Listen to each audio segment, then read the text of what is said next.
सूर्य की रोशनी एक विशाल वन के घने आवरण से होकर गुजरती है, जो अपने क्षेत्र के राजा गर्वित शेर को रोशन करती है। वह अद्वितीय आत्मविश्वास के साथ घूमता है। उसकी शक्तिशाली उपस्थिति प्राचीन जंगलों पर हावी होती है। अज्ञानी वह एक छलावरण गड्ढे के पास जाता है, जिसकी गहराई पत्तों की एक भ्रामक परत के नीचे छिपी होती है। वन अपनी सांस रोक लेता है, क्योंकि शानदार शेर अनजाने में छिपे खतरे के करीब आ जाता है। उसका अहंकार उसे जंगल के फर्श की भ्रामक शांति के नीचे छिपे हुए मौन खतरे से अंधा कर देता है। शेर गड्ढे के अंधेरे में गिर जाता है, निराशा में गिरावट फंसा हुआ। वह खड़ी दीवारों पर पंजे मारता है।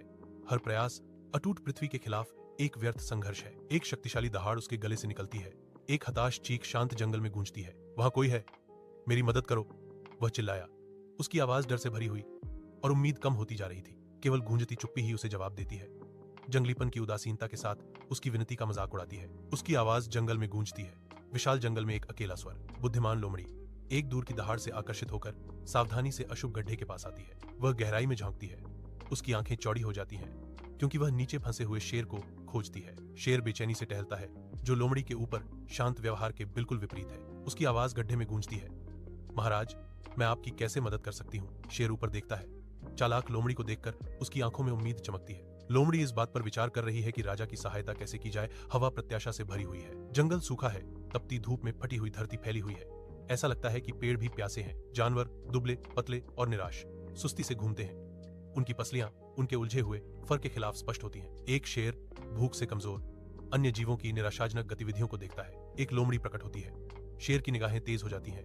उसकी आंखों में एक शिकारी चमक भड़क उठती है। शेर लोमड़ी को खाने पर विचार करता है। भूख के कारण शेर के शिकारी विचार संतुलन में लटके हुए हैं। घने जंगल में एक लोमड़ी की तेज नजरें शेर के शक्तिशाली चेहरे पर बदलते भावों को देखती हैं। महाराज, क्या आपको याद है कि मैंने आपको गड्ढे से बाहर निकाला था?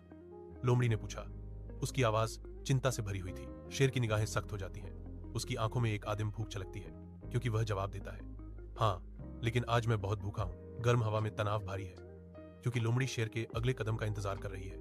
डर निराशाजनक उम्मीद के साथ मिल रहा है। लोमड़ी की आंखों में चतुराई चमकती है। धूप जंगल के फर्श पर पड़ती है, जबकि लोमड़ी एक तनावपूर्ण गतिरोध में शेर का सामना करती है। लोमड़ी बोलती है। उसकी आवाज एक रेशमी धागा है। अगर तुम मुझे खाओगे तो दुनिया तुम्हें एक कृतज्ञ राजा कहेगी। लोमड़ी जारी है। उसके शब्द अलगाव की एक स्पष्ट तस्वीर चित्रित करते हैं। फिर कोई जानवर तुम्हारी मदद नहीं करेगा। शेर रुकता है। लोमड़ी के शब्दों पर विचार करता है। जंगल प्रत्याशा में अपनी सांस रोककर शेर सिर हिलाता है। ज्ञान उभरता है। तुम सही कह रहे हो लोमड़ी। बुद्धि और अच्छाई से मैं एक सच्चा राजा बन जाता हूं।